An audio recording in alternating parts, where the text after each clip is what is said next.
There's something that I like about you. Uh-huh. You are so prophetic. Most Most of the times when I come here and we are having trending stories, most of the times they are aligning with what God will have given me to share. I think the mother mama as well. Mother mama anointment, but what was that syllabus? Teacher ordained. Are you good people? We are good. How are you, Bishop? I'm great. Today I have got an interesting topic, a topic that I know you love. Great. Yes, we are going to talk about your future marriage. I see. Your future marriage. So when we are talking about your future marriage, I'm talking to those who are already married. I'm also talking to those who are yet to be married. Vatori Mugdara. Exactly. Okay. Ndinofarira bhora singaiti. And most of the times, panopera bhora pega pega, panotsvagwa anonzi man of the match. A man of the match could be the person who scored many goals. Yes. Or the person who had much influence per game flow, or kana team yanga iri under pressure, could be the most powerful defender anga achimeka sure kuti Mbappe haasi kugoesa achivhara anditi, or it could be the goalkeeper ukuthi madefenders anga achimuregerera but masaves aanga achiita anogona kuita kuti anzi man of the match. Saka man of the match haisi kuma strikers chete, it's to whoever on the pitch who was playing better than others depending on the rhythm of the game. Kuti chero keeper masave anga achita anogona kuti anzi man of the match, right? Saka izvozvo zvinowanika zvakare kumarriage. Alright. Zvekuti madivorces atinosangana nawo mamwe, mafrustrations atinosangana nawo mamwe, kumwe kuchema kwatinozosangana nako kunobva pakusatarisa the future. In what sense? When you are getting married, are you getting married for the future or you are getting married for now? Right?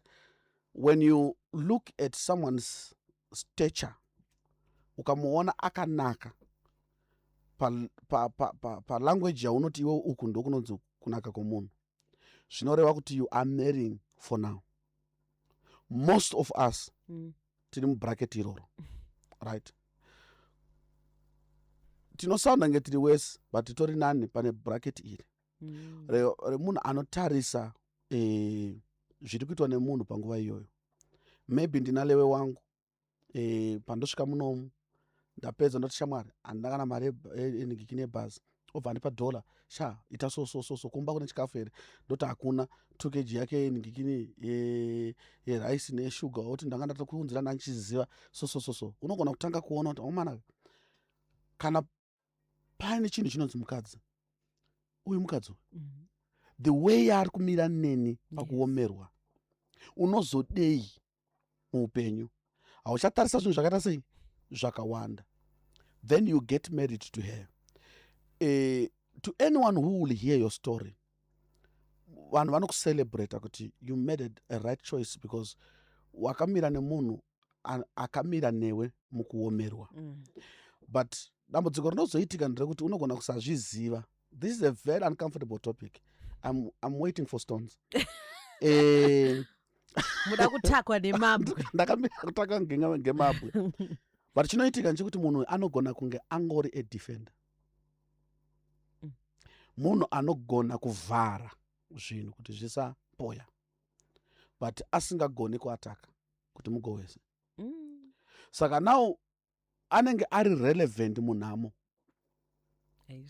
anogona kuva nemunhu anotambura.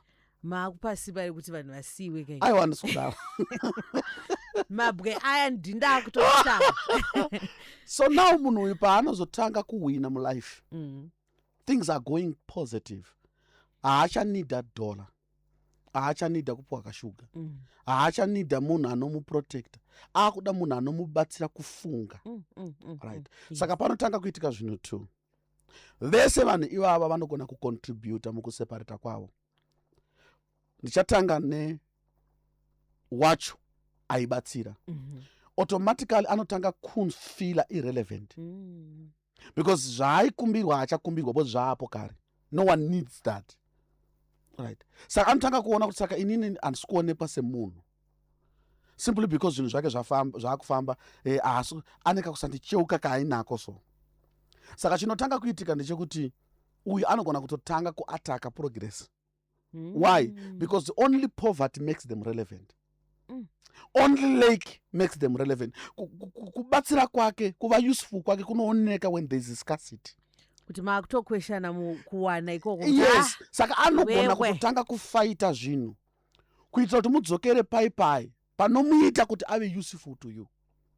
Especially kana asingagone kutraina mind yake kana kunamata kuna Mwari kuti vamubatsire kuti ave relevant the future marriage yamana. Zvinotonamatirwa because with each and every stage yamuri amusati yambokusvika amusati mamboisvika unotonida nyasha dzestage iyoyo. Saka ukasadziziva kana ukasadziwana unotanga kuona sekunge hausi kukosheswa sezvawaibokosheswa mazuva ese waikonsautwa ndiwe kukafiwa ndiwe waikonsautwa nepamusana pekuti waizikamwawo kuti unogona unokomesa chibhokisi apo munhu akavigwa. But now vanhu vasimuka kwaane mafuneral parlor, everything is in order. No one really needs you. You can just be told kuti kwafiwa muri kudidhei kuti everything is covered. Takati ne full cover kuri kuenda bhazi kuri kuenda hesi kuri kuenda zvakati kuenda chikafu kuenda chikafu. Now ari kufila sekunge saka makuti makungondizivisa ngoti chete hapana chimwe chamuchanida kwandiri. Saka munhu iye anogona kutotanga kuva anti-progress. Right? Paava anti-progress kana vaakukwesherana vanoona havambofa vakaona kuti ari anti-progress.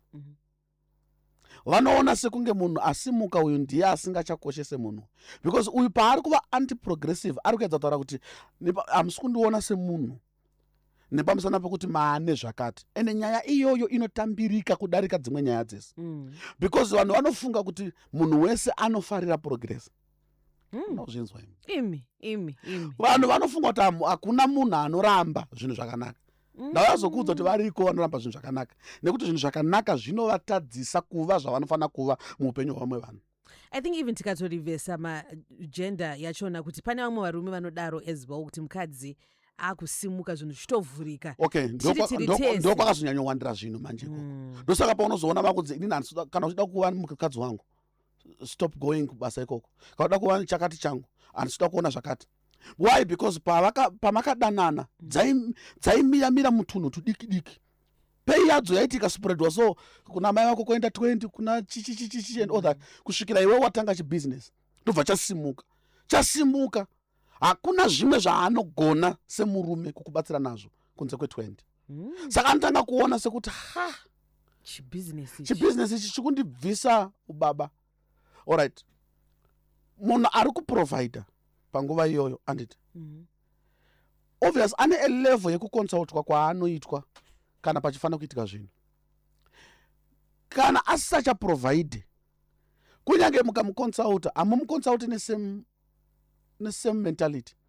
Kazhinji panogona kunge paakushanda maupdates tinoda kudai otonzi muri kuita zvinhu zvenyu muchindisiya. No, ibusiness icontainer ritori murodhi kuuya sei makahodha container musina kundiudza.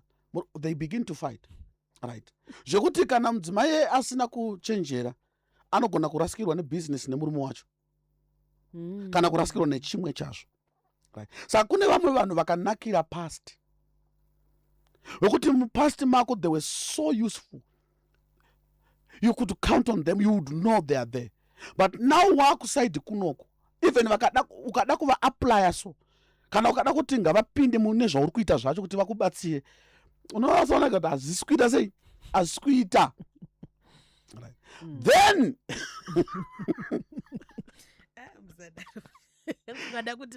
then tozouya kune wacho asimuka nawo.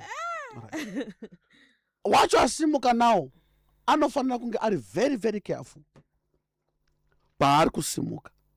Nemhaka munhu kana asimuka vanhu vanotanga kutsvaga nhongwa kudarika dzavaiva nadzo kudhara. It means now all eyes are on you. because you are actually expected kutsveta munhu. Saka even ikava problem yake ziva kuti ichange nzinde yako. Even kunetsana kwenyu kukava konzerwa naye kuchanzi ndiwe uri kukonzera. Saka especially kana uri mudzimai zvine kachallenge kakanyanyisa. Why? Because kunenge kuinewo culture, kune shoko raMwari riri kuti zviise pasi pemurume wako, right? Apa now vamwe varume vanogona kumeja business nemarriage kuda kuchiita chinhu one, of which business is an independent entity yakazvimiririra, inenge itori nemanagement yayo, inenge itori nemasystems ayo. Apa now murume wacho kuti umupinze mazviri pamwe haatozvidi because haasi kutoda kuti zvipfuurire mberi because zviri kukanganisa zvaanga ambori mumashure. Saka mafeuds amunoona tichifaitana tichirwisana nawo inhau dzekuti vamwe vacho kana vapinda mufuture vanotorasika kusaziva kuti kwatiri kuno kundekupa, haatozivi kuti anova mubatsiri akakwana papi exactly. Saka dzimwe nguva akaona kuti kuva mubatsiri kwake hakusi kushanda, anotaka kuona sekunge maybe vashandi ndo vakukosheswa kudarika inini, maybe ningi wako ari kukubatsira kuita chinhu ichi ndiye ari kukosha kudarika inini.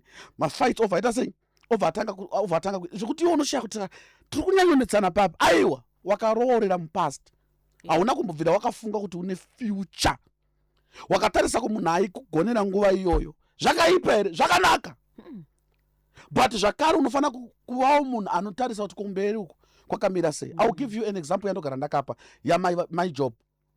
My job havana kuroorerwa mufuture, vakaroorerwa mupast. The past job was a rich man. A past job was ever health. He feared God, eschewed evil. Therefore, God made him to prosper. Then he found a wife. Saka mukadzi ari kuuya kumurume akapfuma, kumurume ari mutano, kumurume anoita zvechechi. But then future job in a calamity. Saka it can also work both ways. Yes. Unogona nge wakaroora uri jaya kana uri baba vane tuntu wavo, unogona nge wakaroorwa uri sisi vane zvinhu zvavo, right? Munhu iyeye ndokubva akuroorera nhau yako ndiye munhu anazvo, haisiye munhu asina. Saka imimi vasina musati saka mukutosapota vanhu vakasimuka kuti vatidadi nemiwo vacho vakasimuka. Are you sure kuti munhu wako uyu anokwanisa here kumhanya newe mujeni yekuti hausisina chinhu? Can they still see you attractive enough to stay with you? That's why you see that when now Job became a broke, sick man, there are words that started coming out from his wife's mouth. Zvikanzi, why are you still keeping your integrity? Why are you still worshiping? There is nothing to worship for here. So according to mukadzi waJob, tinonamata Mwari kana tiinazvo. Apo ndiye munhu arifana kukusimbisa. Ndiye munhu arifana kukusimbisa. Apo utori down. Ndiye munhu asara. Zviri kunzi akasara nemukadzi wake chete. Mukadzi ndokubva ati curse God and die. Why does she want him dead? She wants to move on. But ari kuomerwa kuti akusiye futi wakadaro because ari kuti vanhu vanozoti chii. Nemhaka yemai Job kana vanga vaona kuti Job hachaita vakadii kungopeka bag vachienda. Vakaona kuti hazviite because it doesn't look well pamberi pevanhu. So there are people who are under the influence of my voice right now who have not packed their bags because of what people can say. But havachaona relevance yemurume muupenyu hwavo. Haachaona relevance yemukadzi muupenyu hwavo. Ndazokudza something. Age is nothing. It's just a number. A younger man can marry an older woman. Vanhu ivavo vagotogara zvakanaka. Provided haana kuchuzirwa izvozvo nekuda kwezvanga zvine mukadzi who is older. Because zvikazoshaika, age will stop being a number. Exactly. Muhombe mukadzi. Zvinhu zvaidzi hazvina basa. Marriage isati yatanga zvinotanga kuva nebasa mufuture. Saka iwewe uri kucheswa kana kuti uri kunzwa kuti at least this one ari kundida kunyange zvazvo ari mudiki. Mambocheka here kuti future yenyu yakamira sei? Anokwanisa here kucontinue nesame tempo kunyange zvinhu zvikazoita sekunge zvadzikira, anokwanisa here kuda the future you asina zvinhu. Do you know why? Because ndaiudza vamwe vana vangu nezuro ndichiti tikabvisa mamhepo ekumusha kwenyu, tikabvisa mamhepo ekumusikana, pakanzi hapana kana one dhimoni riri kukuteerai re-anti-marriage, the devil himself will come for your marriage. Because the marriage yepanyika inoreminder Lucifer about the relationship that is between Jesus Christ and the church. So true. Saka, as long as muchurch muchiine matambudziko, as long muchurch muchiine makuhwa, as long muchurch muchiine kunyimana, as long muchurch muchiine kuvengana, the drama you see in the church is the same drama you see in marriage. Because marriage in the church zvinofaitwa nesame spirit, an antichrist spirit. Saka whether marriage yako iri kufamba zvakanaka, ziva kuti muvengi achadarika neko. Saka aiwa achakumhoresai. Saka nyaya iripo ndeyekuti pamuri izvezvi so, it's either muvengi akadarika nepo kana kuti muvengi ari anemi zvamanje manje, kana kuti achava nemi.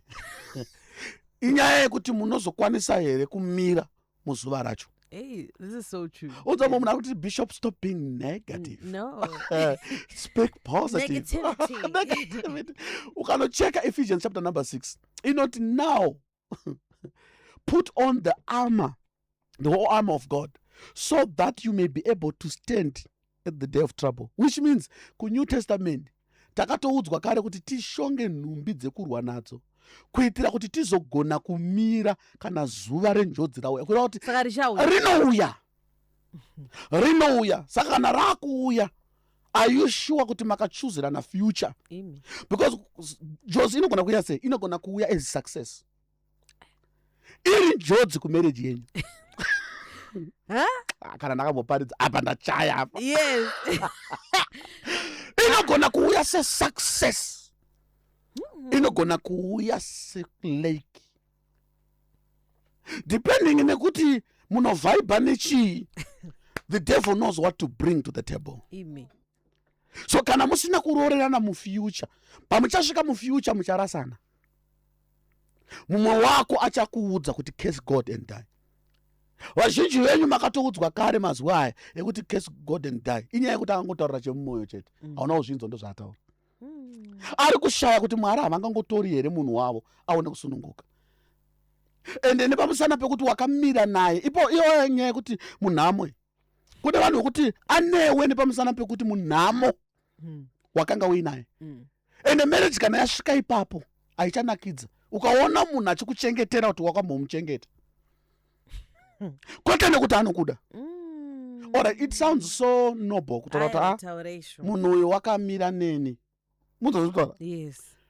It sounds noble, but ukaona mumwe wako akutaura kuti ano inini handiri kusiya wakamira neni, bvunza kuti iwe besides kumira newe hapana chimwe here chauri kufilawo pamusoro pangu. Because munhu anogona kutoshingirira achimira paprinciple yekuti handingambosiya munhu akamira neni, but asingachadi, because you don't belong to the future. Kureva kuti self upgrade is very important. Gonawo kuva relevant mufuture yemunhu wauinaye. Kana munhu Mwari vamusimudza munhu wako akuonekera, onekera pamwe chete naye, akati naye ndikukumbira kuti ugadzirwe musoro zvakadai, usarambe. Zvine basa reini, ndatojaira izvozvo izvi. Pane vamakuoneka vanogadzikwa musoroko. Mukadzi wako akati handei, akasvika akati pfeka izvi, pfeka. Dzimwe nguva ukaona mumwe wako akunyanya kukuudzira zvekupfeka, uneka kusara kauri kuita pane progress iri kuitika. Ndopika nevarijoni kudai. Ukaona zvakunzi chakati ndikuenda kujim. Fanike gym, ukaona gym yaunyanya taura, usarambe, enda unonetera uri ikoko. Pane zviri kutoitika ipapo, mumwe wako ane zvaakuona. Saka dzimwe nharo dzatinoita kunyanya isusu vanhu vechirume stereki, nharo dzedu dzakawandisa. Tinopedzisira takuudzwa chemumwoyo kuti curse God and die. And imagine kuti uri kugara mumarriage nemunhu ari kushuvira kudzoka pasi kwezvinhu kana ari kushuvira kuti dai wafa zvako kuita kuti asununguke. I don't think you would love that. Saka to those who are yet to be married, this is a powerful sermon for you. For the married, let's begin to rediscover each other, because most of us takarasana mufuture matiri. Thank you. Thank you very much, Bishop. Kunoda kubata imuno mwenu. Ndinowanika pa 773-115-025 773-115-025 YouTube neFacebook neTikTok zvakanzi Dr. BMC. Tinowanika pa Fantasyland, which is corner 2nd Street and Robert Mugabe upstairs, Cinema 4 Church inonzi the City Gate Assemblies. Thank you. Thank you very much. We're also live on Facebook. You can go watch and share as well. Taking our time to 10 o'clock, Star FM. It is time for the news.